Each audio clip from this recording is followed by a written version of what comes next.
Hello to everyone. Thank you for coming out. I'm very honored to be here. And let me just find the slides I need to start with.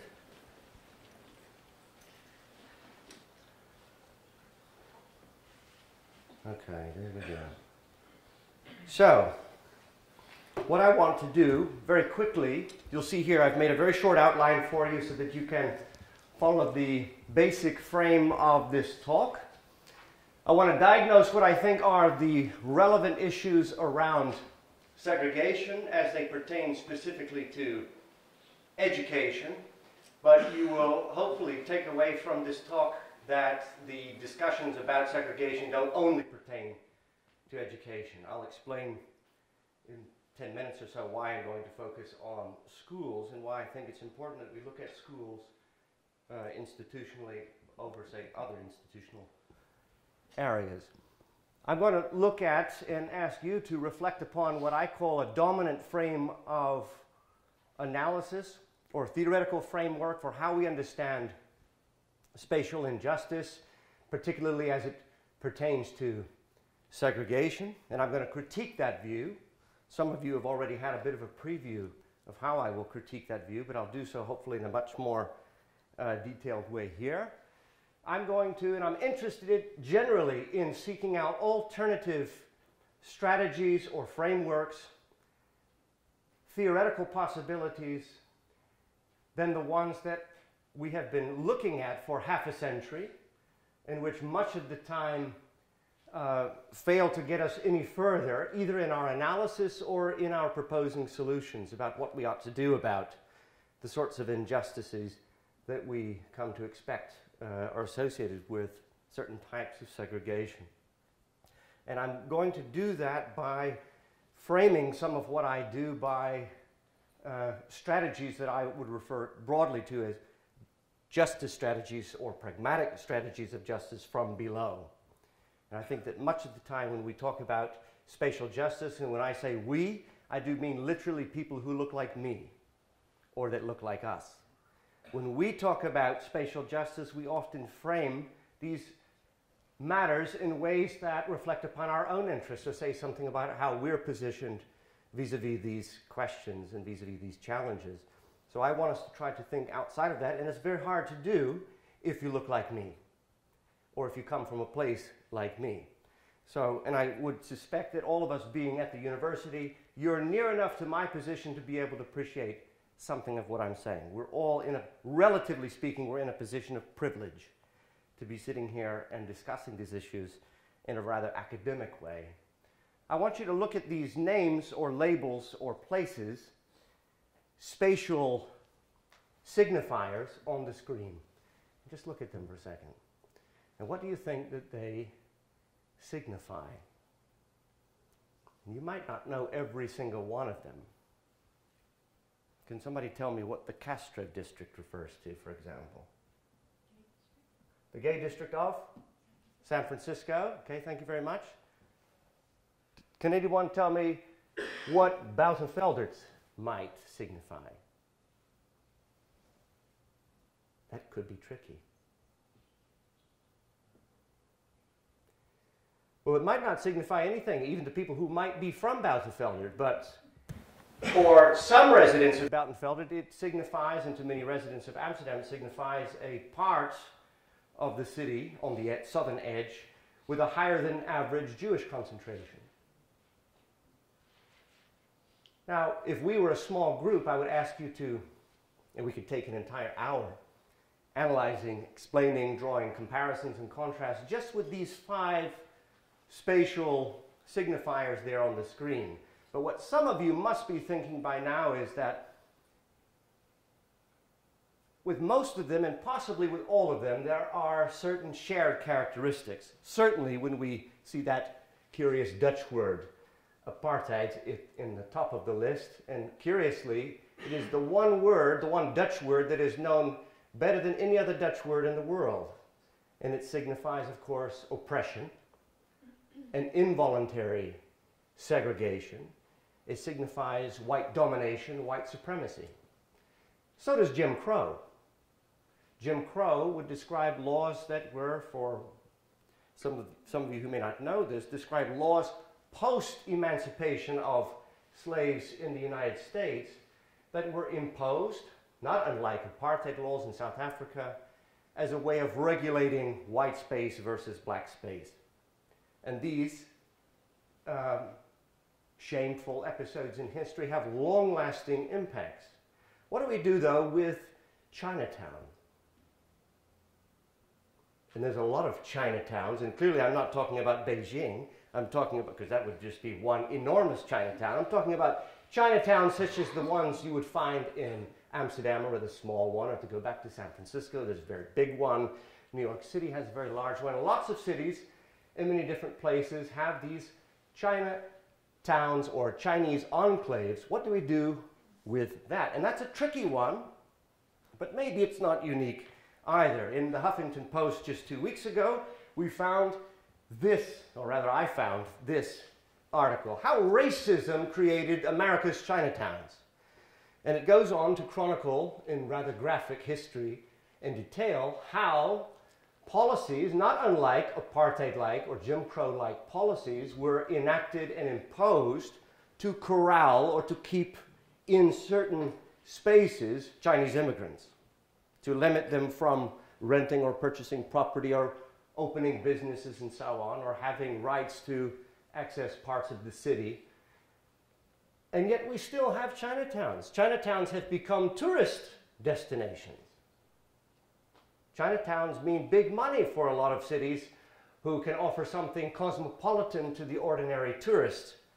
And the residents of Chinatowns also benefit from this tourism. But it's curious that even with, or maybe it's not curious, I want to suggest, that even long after the removal of these involuntary mechanisms of oppression and of exclusion were removed, Chinatowns thrive. And it's not just Chinatowns. You can think about lots of other examples, including some of the ones that were on the previous slide.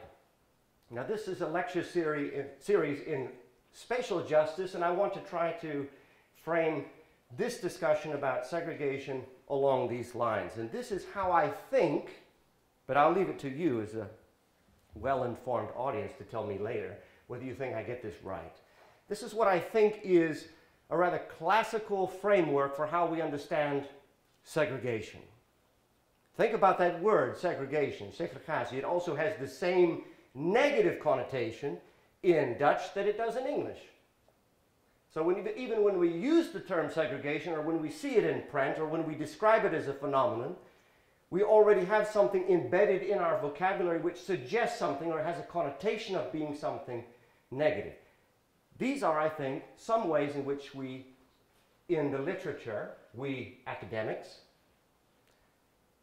urban planners, geographers, political scientists, sociologists, this is how we often frame segregation. First of all, we think of it in involuntary ways, and more or less exclusively as an involuntary outcome, particularly if we're talking about specific types of segregation. So, interestingly enough, to come back to the Chinatown example, we don't think, many of us, that Chinatown represents a form of involuntary segregation, but as the previous slide just illustrated, it has an involuntary history. But when we talk about segregation with its negative connotation, we typically think and we frame it as a negative phenomenon. We also frame it typically along the lines of as being a problem when there are poverty concentrations. With those poverty concentrations, we see and we write about and we analyze unequal access to networks, and we talk about the absence of social networks in those poverty concentrations, and there is a kind of stigmatization already at work in how we define and describe and analyze and frame segregation. And one of the outcomes I want to suggest to you, provocatively, is that there is a bit of victimizing that goes on, unwittingly so. It's not intentional that we do it, but that nevertheless, when we talk about spatial injustice and when we talk about segregation, we often do it in ways that victimize persons who are segregated. Now, when I say persons who are segregated, I think that's a lot more complex than we may be willing to admit, but we can start with this concern. Poverty concentrations, absence of social networks, absence of or limited access to important resources that matter, and this is sometimes what we think of. Access to financial resources, access to the social networks that will get us access to jobs, careers, opportunities, and so on. Sometimes we think of it this way. We see Ferguson, Missouri, since that's been in the news the last 2 weeks a great deal. We think this is an example of what goes wrong when we have segregation.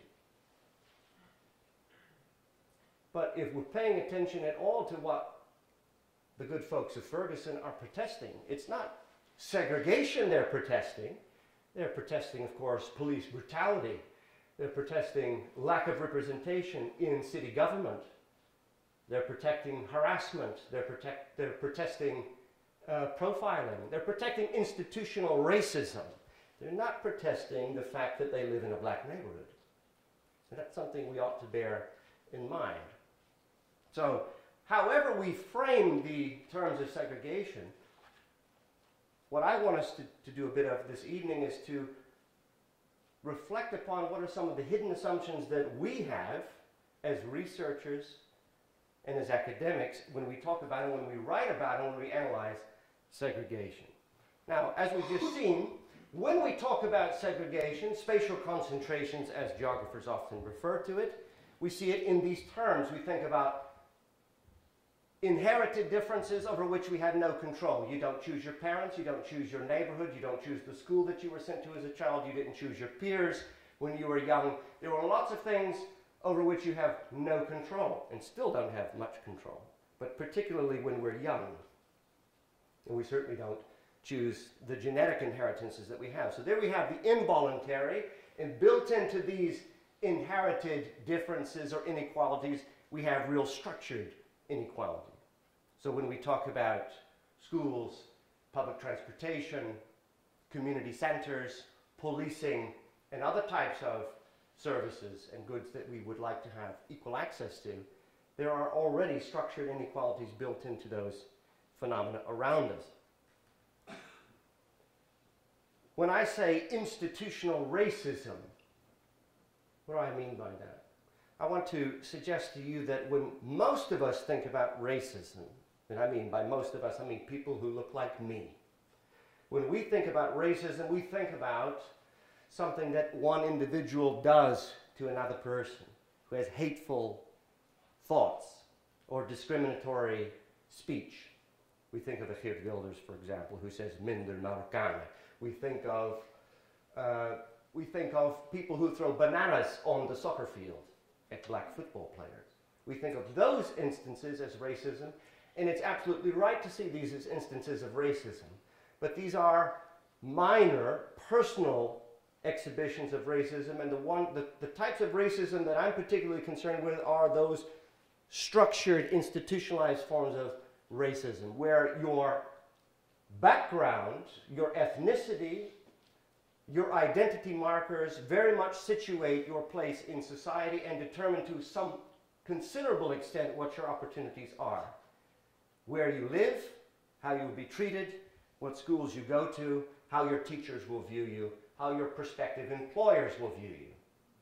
So by institutional racism, we could spend a whole evening on this, but just to look at the numbers of the unemployed in any Western European country, the numbers for unemployment, werkloosheid, for those who are ethnic minorities, particularly stigmatized ethnic minorities, is 3 times, sometimes 4 times higher than people who look like me.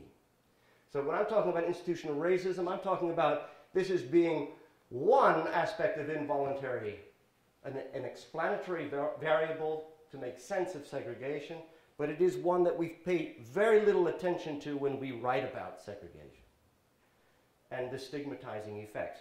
Now, having said that, this maps onto the classic sociogeographical frame of how we talk about segregation. But if we leave it there, if that's our only explanatory device, we miss this. we miss, why is it that we have Chinatowns decades after overt discrimination against Chinese immigrants? Now, if institutional racism is real, that means that simply because there's no overt discrimination doesn't mean that there isn't covert or hidden forms of discrimination, but it does mean that we have difficulties explaining spatial concentrations of all kinds of groups,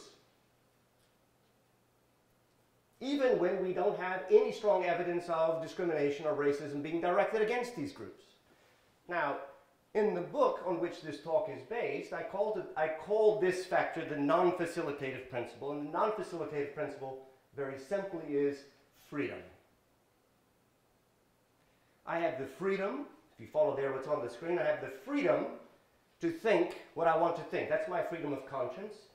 And corresponding to that, my freedom to associate with whoever I want to associate with. That's my freedom of association.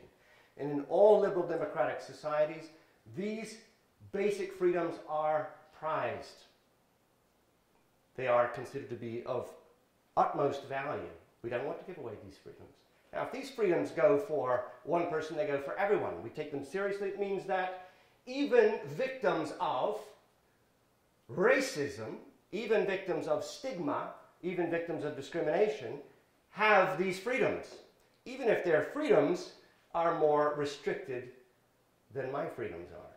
That is, they have an interest in following their conscience, following those things they have reasons to care about, and being with others that they have reasons to be with, for reasons that they have reasons to care about. We call this, in sociology, the homophily principle. I have an inclination to be with others like myself.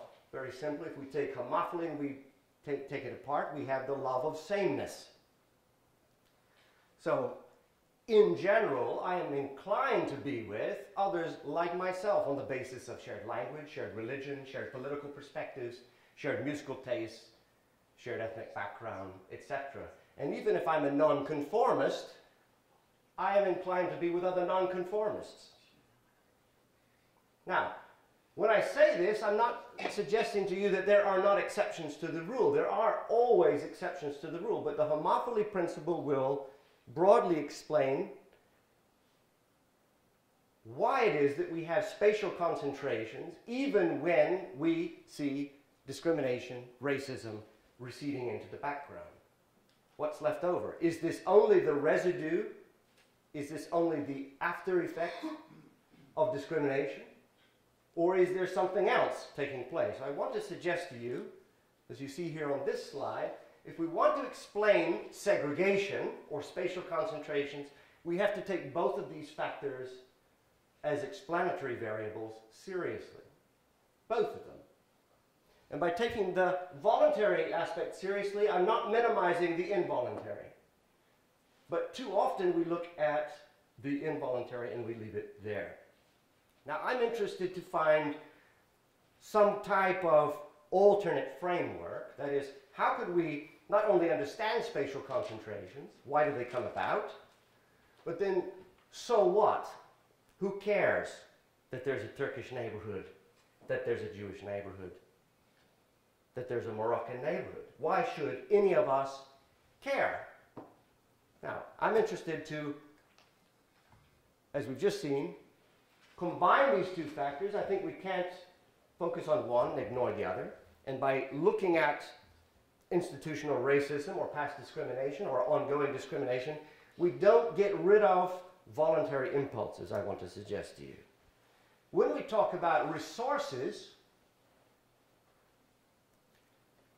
that we can't only have in mind things like money or jobs, and as important as money and jobs are, that resources take a variety of forms, and they may not be the forms that some of us think that they ought to be, but that doesn't make them any less resources. That social networks, as is often defined and explained in these discussions, does not have to be about social networks accessing what dominant groups consider to be important. But they may be social networks that oppressed, stigmatized, disadvantaged groups consider to be important, and these may include and often do include forms of resistance and solidarity. And finally, I want to argue that it's possible to achieve a number of goods that we say integration says will help us achieve by some other means. And you see the integration where they're in scare quotes because it's not very much more clear to me than it is to probably most of you exactly what integration means or what it's supposed to mean. And yet it's a word that we hear all the time. It's a word that we in fact use all the time. Diederik Samson was using it just last week in the whole to-do with the two Turkish Kamerleden who stepped out of the Labour Party. So when we talk about integration, I'm very interested to know what we're talking about. I hope we're all interested to know what we're talking about, but notice that integration very often gets pitted against segregation as a type of solution to or cure for segregation. So I want us to bear these two things in mind. There are two explanatory variables, the involuntary and the voluntary, and I think we have to take them both seriously, both as explanations, but also when we're looking for alternative frameworks in examining ways forward or looking for strategies. What should we do about it? Should it matter at all? Now these are, I believe, after reading hundreds of articles myself on segregation, I've distilled what I think are four very common beliefs, and they're not only beliefs that are implicit, if not explicit, in the publications that I read, they're implicit, if not explicit, in ordinary conversations that I have at the lunch table, over the coffee machine, and so on. And they sound like this. Segregation is bad. Okay? Spatial concentrations are bad. They're involuntary. That is, that's the only way we could explain it. It has to have come about through discrimination or racism. We're talking about, notice we are talking about minority concentrations, and almost nothing is ever said about white segregation. And I wonder if that's a coincidence. If most researchers who are white are writing about segregation, if when we talk about segregation, if we don't only notice forms of segregation that are different colors from our own, and we don't pay attention to the fact, for example, that in countries like the Netherlands, whites are the most segregated group of any group. So when we talk about segregation, I want us to think very carefully about how it is framed. That's one thought. It's bad, and it concerns somebody else. And just the next step beyond that is, and they need to be integrated. Second thought that follows from this is that these minority concentrations, and some more than others, remember we like our Chinatowns now, and we're okay with Bijsterveldt, but there are some concentrations it's really a problem that certain groups, there's too many of them in that group or in that area, in that space. So they're less desirable, they're inferior, they are stigmatized simply for being segregated or for being spatial concentrations of particular groups. Third, at least in the area of education, and this will have some resonance in a city like Nijmegen, since Nijmegen was one of these cities which was the special focus of education policy some years back over the whole zwart-wit schoolprobleem, and was Nijmegen, Deventer, and other cities that were focused on as experiments for interrupting segregation by restricting parental choice. Some of you will know this, most of you won't. If you don't have children, you weren't paying attention probably. But if you were like me, paying attention to how the policy worked, the aim of the policy was to restrict parents on one side of Nijmegen from choosing a school on the other side of Nijmegen, as a way to keep schools more or less balanced. Again, consistent with assumption number one, because segregation is bad. And the way we can fix that is to restrict parental choice. It didn't work. I suppose it will be no news to you. It hasn't made any difference whatsoever. But it has been attempted not only here, but in many places around Nijmegen and many other countries. And fourth, and here we come back to the mysterious word integration, if we could mix environments, things would get better. And here we don't have to focus just on schools, we could focus on neighborhoods. If we could mix this housing development, we can have a kind of magical mix of 60-40, 70-30, whatever the magical mix is, between ethnic groups, between socioeconomic backgrounds, we would produce much more desirable outcomes. And maybe as the talk goes on, we'll see how that belief system is supposed to work. So these are what I think are 4 common beliefs. Now notice what you see on this cover here from the Groene Amsterdammer. A couple of years ago. This is a left-wing journal. Some of you read the Groene Amsterdammer. Has progressive political views. And then what do you see here on the title? Well, already implicit in the ondertitel from this cover story here about the black neighborhood, there is an implicit message that there's a problem with black neighborhoods in this left-wing publication. So we've invested a lot of money in the Bijlmer. Helaas, it's still getting blacker. Now, I'm suggesting to you that that's implicit, not explicit. I'm not suggesting to you that anybody writing this article or doing this research has overtly racist ideas. I'm suggesting to you that with the best of intentions, some of our thinking comes out in titles like this, in which persons who look like me suggest that neighborhoods that don't look like me are a problem. And that has a stigmatizing effect. And that is a form of implicit racism. Now, I'm going to focus on schools for the remainder of the talk as the institutional focus. Why? Because it's my expertise. That's the easy answer. But more importantly, you see several reasons I put here on the screen for you. And you only have to focus on maybe the first 5 or 6. I'm willing to bet €5 that most of you went to school. So there's a good reason right there. If I focus on the institution of schools, I catch a lot of people in my experiment. A lot of people have been through this institution. A lot of people are still involved in this institution. Indeed, we find ourselves tonight in such an institution. Higher education, but still a school of a certain sort. This is where we find thousands and thousands of publications. This is where we're able to make cross-national comparisons. Even when school systems are very, very different, we still are able to see how children going through school systems in France or the UK or Canada or the Netherlands are going through some very similar experiences and being faced with certain similar expectations. Points 5 and 6 are very interesting to me in particular on this list, because you'll see there, as one expression of the freedom of association, I have the right to choose a school.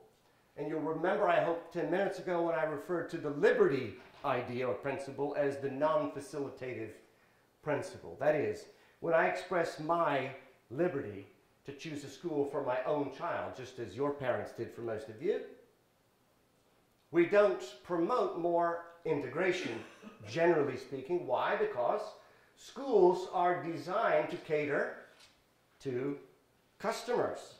Even if we don't like to think of schools like that, schools are very much designed, whether they're Montessori, or whether they're open bar, or whether they're Steiner or Catholic, it doesn't matter. They are designed to appeal to certain interests of the parents, the client, and on the basis of that, and on the basis of my freedom of association and my freedom of conscience, we select a school which creates more segregation, spatial concentration in the school.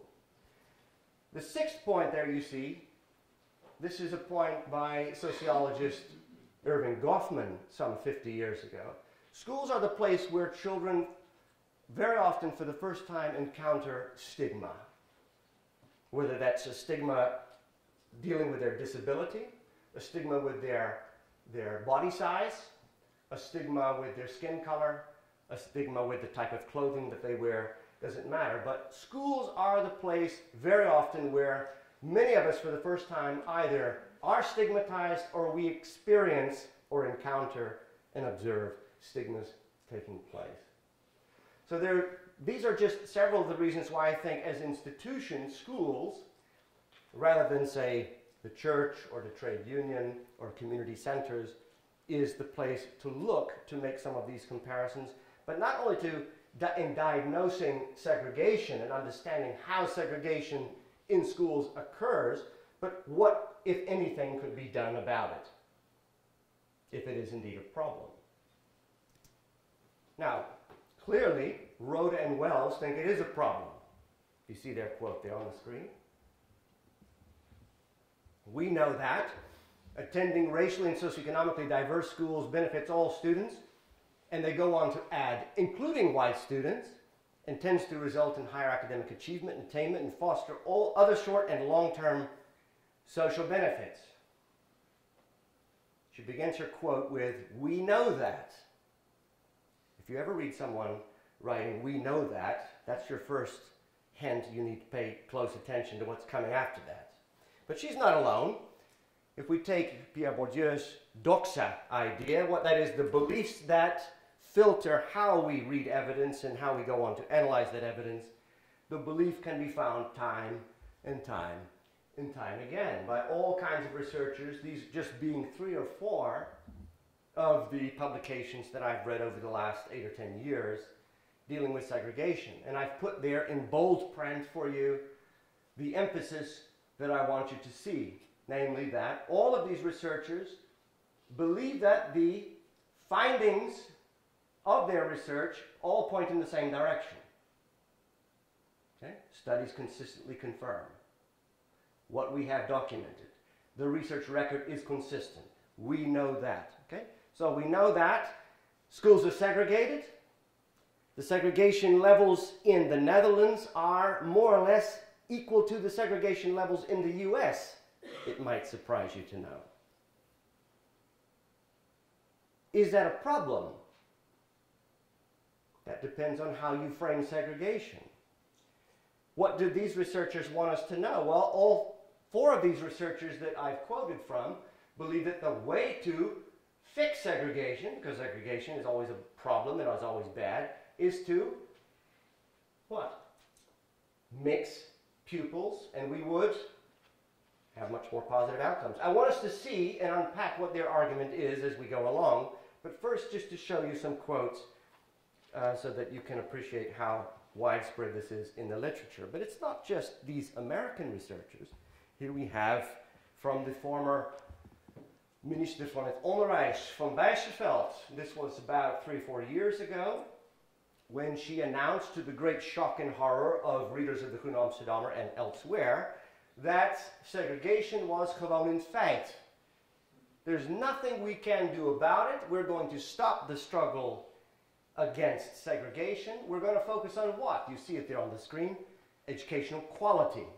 As long as we've got educational quality in order, we don't need to worry about whether the school is too many of this group or too many of another group. Okay? There were lots of angry reactions to Van Bijsterveldt. And we found from my sister institution, the Constam Institute, that based on years and years of researching medium-sized and large cities, Nijmegen being one of them, that there really has not been any progress on mixing schools. Again, if we see segregation as a problem, full stop, then this is very sad news. And in fact, that's exactly how Van Dijk calls it. He calls it verdrietig. It's very sad indeed. It's very sad that we can't do anything about it, and moreover that the government has stopped caring, and if the government doesn't do its job, things will only get worse. So this is how segregation is framed here. It's how segregation is framed in the US. It's how segregation is framed in Brazil. It's how it's framed in South Africa. It's how it's framed in England, and everywhere that the phenomenon is being examined. Now, when we talk about segregation, these authors, these researchers are absolutely right when they, first of all, describe high index levels of segregation. That a city like Nijmegen is, in Amsterdam certainly, is a very segregated city. You don't know that if you're a tourist. You don't see that. You got to spend time exploring neighborhoods, and you see that neighborhoods are not all alike.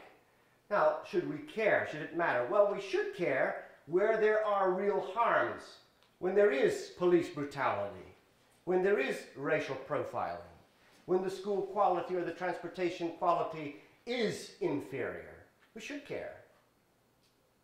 When there may be higher criminality, fewer businesses operating, more gang activity, where it's very difficult to attract and keep good quality teachers. And I could go on and on and on.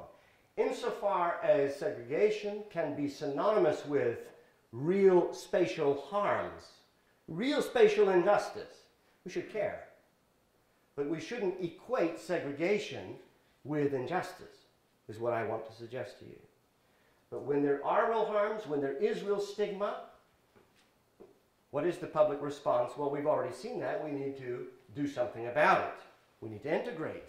We come back to that concept in scare quotes once more. What does it mean? And this is the question that, again, was being put to Usher just last week, and Samson and others. What do you mean by integrated? Tell me what it is about myself that's not integrated. Is it my attitudes? Is it my political opinions? Is it where I live? What is it? And it's a very, very tricky thing to define. There are, in front of you there, at least 5 different ways. We could spend a whole evening talking about any one of those in which we could talk about integration. The last one being quite interesting because this has come up in recent weeks or months with the jihadists. Why is it that so many young, disaffected young men are going to Syria and Iraq? They grew up with me, they went to my school, they spoke fluent Dutch, they dressed like me, they listened to my music, but were they psychologically integrated? Did they feel that they belonged? Did they feel accepted?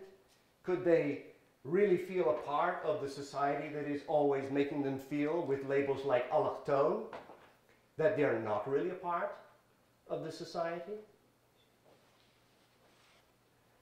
So these are some facts, these are some responses, and along comes Canadian political philosopher Will Kymlicka, and he says, folks, you're making a lot of fuss about nothing. Pay attention to how integration really works. Many aspects, he writes, of public policy affect immigrant ethnic minority groups, including policies relating to naturalization, education, job training, and professional accreditation, human rights and anti-discrimination law, etc. It's these policies which are the major engines of integration. So Kymlicka clearly has a certain idea about integration, and that the mechanisms of the state and of the labor market, among other things, are already integrating immigrants generation after generation, and we need to stop getting hung up on things like who's wearing hijab. We need to stop being bothered about which language we speak at home or which neighborhood you live in, says Kymlicka. So when we talk about integration, when we hear about it, when we see it in the newspapers, it often has these types of framing devices. First of all, we're very selective when we talk about integration. Who's integrated versus who's not. Tends to go in one direction from the dominant group to particular minority groups. Tends to stigmatize, tends to victimize, and responses often are very paternalistic. What do I mean by that?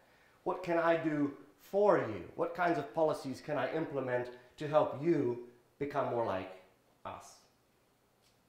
So a top-down policy in which integration comes to mean you give up who you are and where you come from and what you belong to and what you consider important, and adapt to the sorts of norms that make me feel more comfortable.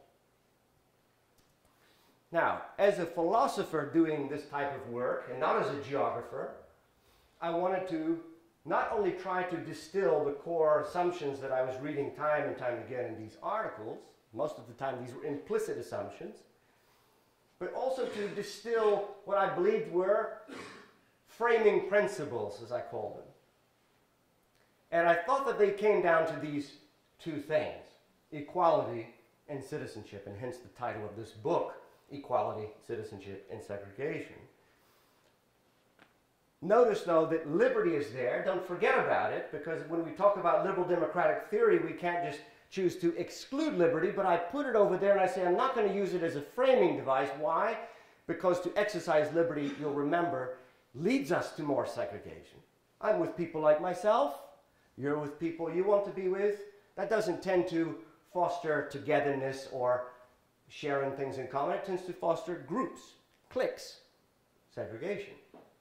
So I'm going to put it over there, and I'm going to focus on these two things, and I'm going to focus on equality and citizenship because I believe that underneath the arguments for integration is the idea that if we could integrate more effectively, we would promote more equality and we would promote better citizenship.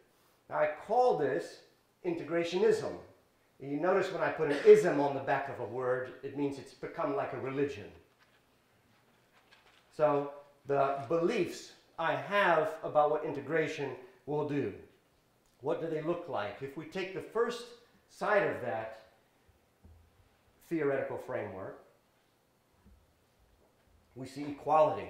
If we could, especially in schools, bring together, particularly at a young age, children from different backgrounds, we would be so much more effective at breaking down the inequalities that they bring with them to the school.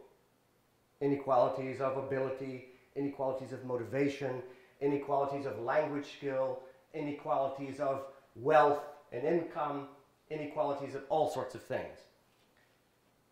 And in particular, the disadvantaged children, children from poor backgrounds, would have the privilege of being in the same space with the more advantaged children and their families, and having access to their social capital. Having access to this social capital would rub off on me in some way, so that my language skills would improve, my attitudes about Dutch society would change, my feeling a part of this big family would evolve in this kind of way. Now, because equality is a complex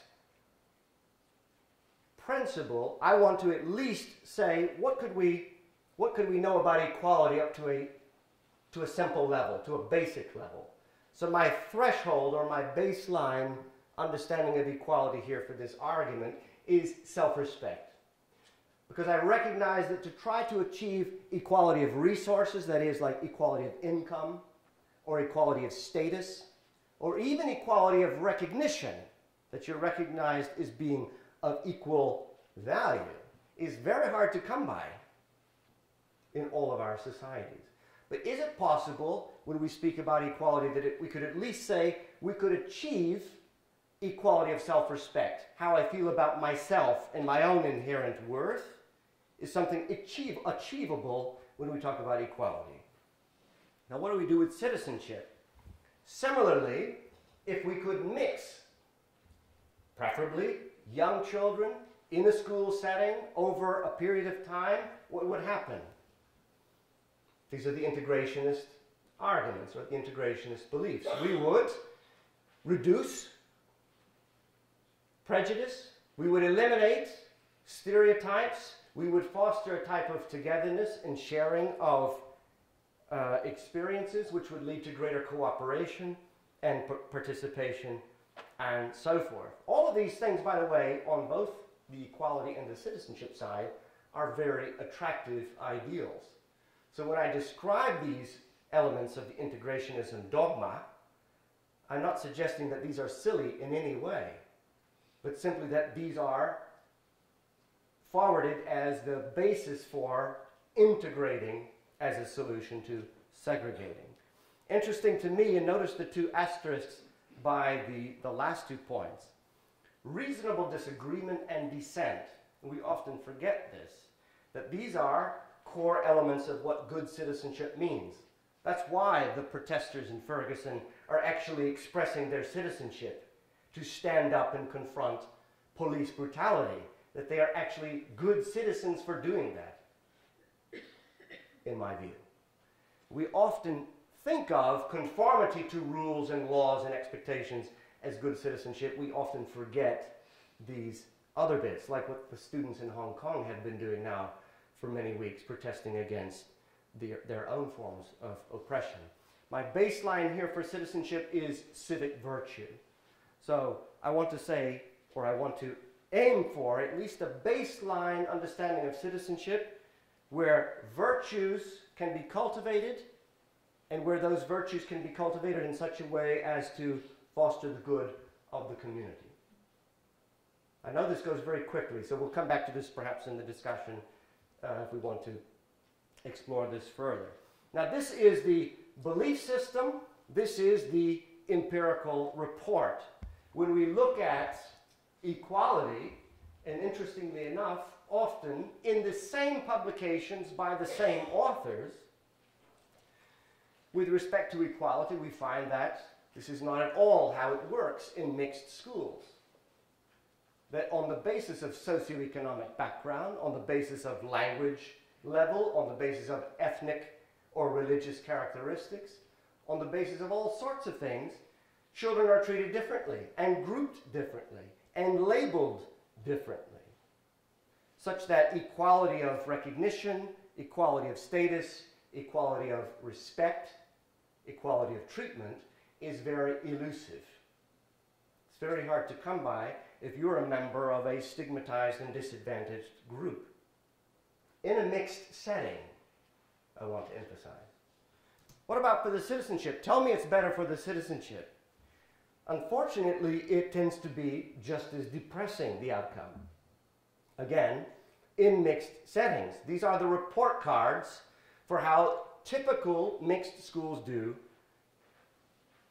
for kids who are not so well off.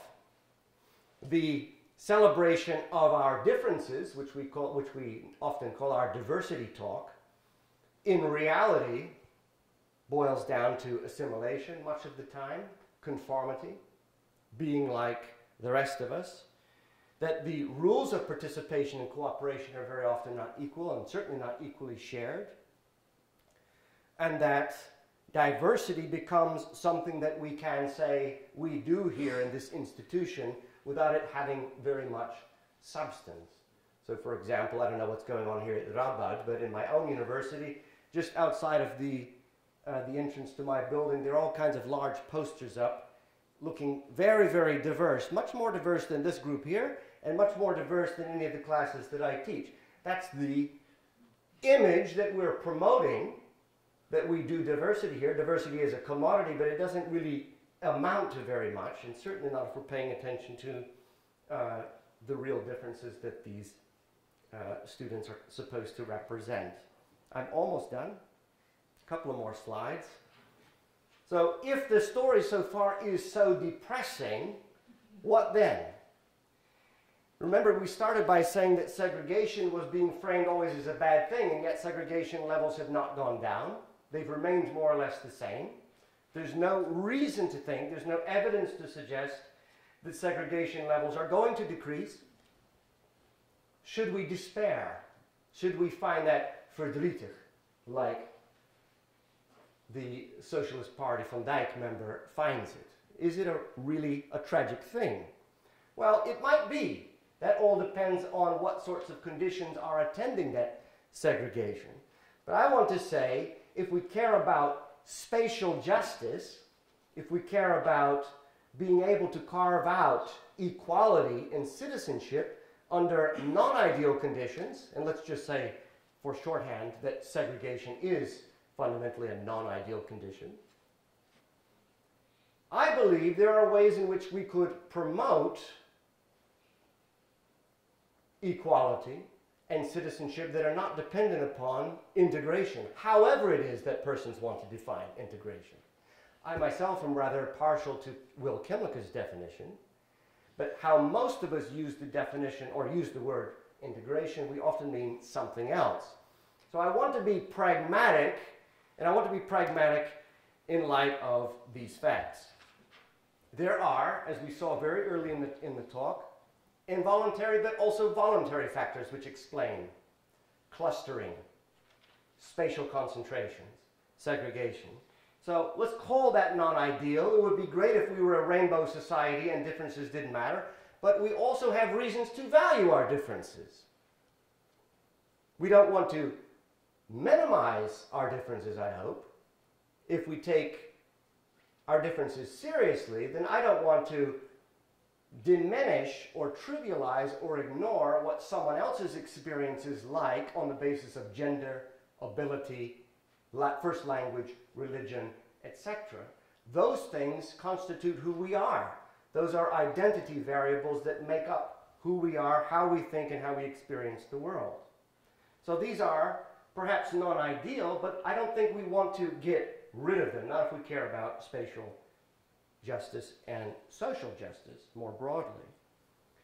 Secondly, I want us to remember that I'm arguing that segregation is perhaps the wrong focus. It's not segregation per se that should matter, it's what attending features we might find in that segregation. So if segregation is helping to produce out-of-control gang activity, let's say, if segregation has produced a situation in which there are no thriving businesses, in which the schools cannot function normally, in which there are no public services, segregation is a problem. But notice it's a problem for its absence of enabling conditions, and not because there's a spatial concentration of a particular ethnic group or something like that. Third, I don't want to abandon the integrationist principles of equality and citizenship. I think they matter. So rather than throwing them away and focusing just on freedom, which then allows me the excuse to do what I want to take those strong principles of equality and citizenship, but also ask how might we define and understand and analyze and apply those concepts in ways that don't rely upon an integrationist narrative. Fourth, consistent with the features of segregation being the principal thing, I want to argue that it is for particularly members of stigmatized and disadvantaged groups a priority to take their spatial concentrations and redefine and redirect and reclaim what it means to be in a segregated community. And that maybe, because of the segregation, certain forms of spatial justice and social justice are possible.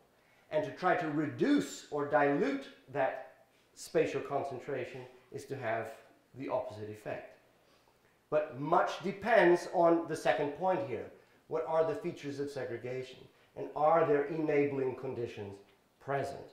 So rather than pay attention to too many of one group being in one area, I ought to be, if I'm concerned about it at all, concerned that this spatial concentration has access to its own enabling conditions and can foster those conditions on its own terms, and not on the terms that I think it ought to do it.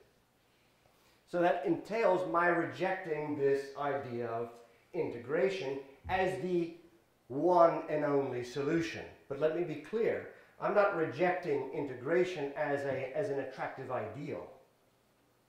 To the extent that integration can be consistent with its own equality and citizenship principles, and these can be flexible principles that are adaptable, flexible enough so that they can be reinterpreted and reapplied in a variety of ways, I'm completely in favor of those much more flexible understandings of integration, such as the one that Kymlicka suggested.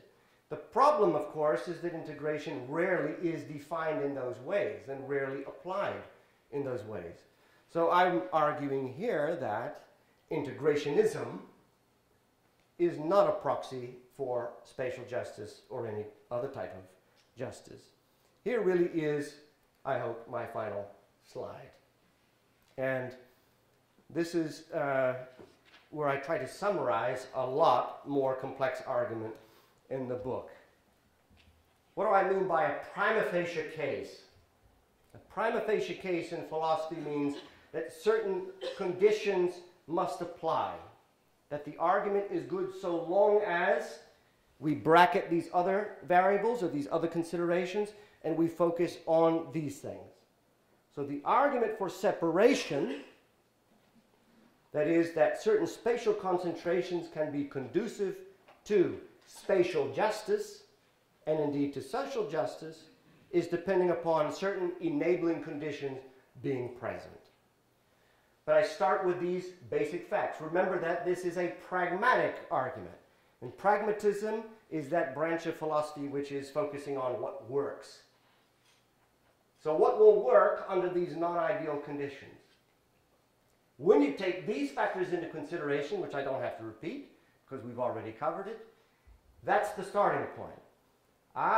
But says the skeptic, how can you really say when you talk about separation, given all that we know about institutional racism, about oppression, about integrationism, about all of the involuntary factors that you've canvassed here in the past hour, how in the world could you say that separation ends up being something voluntary? Well, I'm not naive about the voluntary here, particularly for disadvantaged groups, being up against enormous challenges. So I don't want to be naive about constraints at all. But I also don't want to forget about how the involuntary and the voluntary often overlap. And to pull them apart is something very, very difficult to do.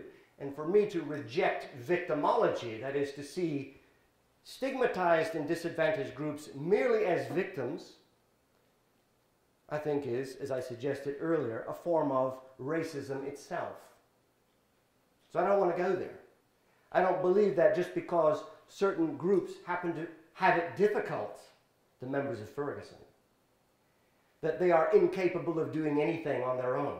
They need my paternalist help. I don't think they want my paternalist help. My paternalist help has for too long helped to create their problems, because integration has been defined on my terms or on the terms of others who look like me. So when I say, is it really voluntary? I'm very mindful of the fact that the voluntary and the involuntary often go hand in hand, and to pull them apart is very difficult. But I don't want to go down the road of saying persons are merely victims. Why is it the prima facie case? Again, to repeat very briefly, because certain attending conditions in this segregated context matter. It's not enough for me to say, we want to be separate, good enough, deal with it. It's not enough for me to say, I chose it, deal with it. If that were the case, then I would have no concern for the two framing principles. The two framing principles are at the heart of this defense of separation as a way to achieving spatial justice and social justice. That I need to care about, and I need to be motivated by equality, and I need to care about and be motivated by citizenship. So if my separation is informed by something else, this defense is niet van toepassing. Doesn't apply. Okay? So the justification of a defense of separation, when we talk about spatial justice, as it regards segregation, everything hangs on the relevant enabling conditions. Are they present? Can they be fostered? Can it be done by the members of the community themselves? If it can't, then the case for separation collapses.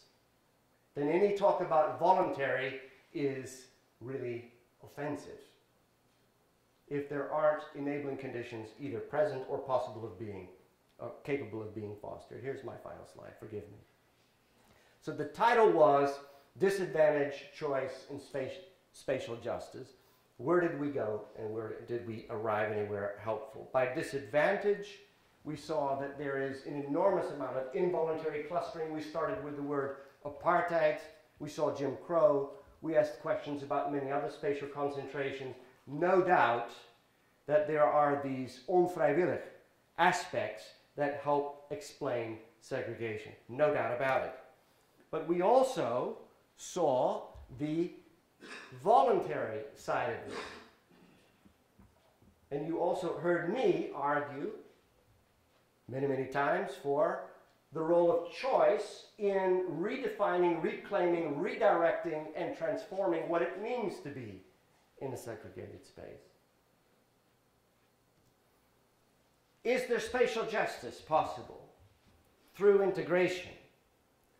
Well, not if it's imposed.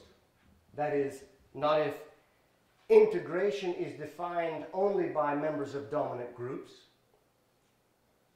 Not if it's motivated by paternalism. Not if it's mainly because of the interest a particular majority group has. So because of the interest convergence, as Derek Bell called it, that a majority group has coincidentally an interest in doing something for this other group to promote its own interests, will we do it? I think these are doomed policies. They won't last. And they certainly will be seen by members of disadvantaged groups for what they are, which is not genuine. They don't come from within the communities themselves. So what I have focused on here for the past hour are these, or at least for the past 20 minutes in any case, are these pragmatic alternatives. What do we do, or what do we say, or how should we think about segregation given certain stubborn realities, given what we know about the homophily principle, and given what I've argued about the necessity of solidarity and resistance, which is often only available in conditions of segregation. That's where I'll stop. So, thank you.